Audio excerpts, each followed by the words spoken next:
মা যখন বান্ধবীর বাড়ি যাওয়ার আসল কারণ ধরে ফেলে। হ্যাঁ মা, আমি তো এইমাত্র মিষ্টিদের বাড়ি থেকেই এলাম। ও মিষ্টিদের বাড়ি থেকে?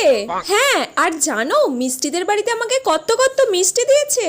আচ্ছা আচ্ছা, মিষ্টি খাচ্ছি না বলে আরো বেশি বেশি করে দিচ্ছে মিষ্টি খা করে।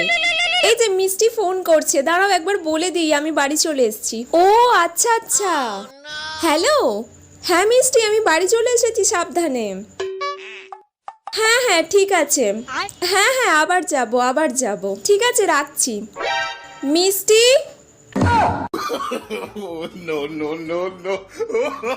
আসলে তুই আগের দিন আমার থেকে যে শাড়িটা নিয়েছিলিস না, আজকে আমি সেটা বিয়ে বাড়িতে পরবো বলে তোর থেকে নিতে এসেছিলাম।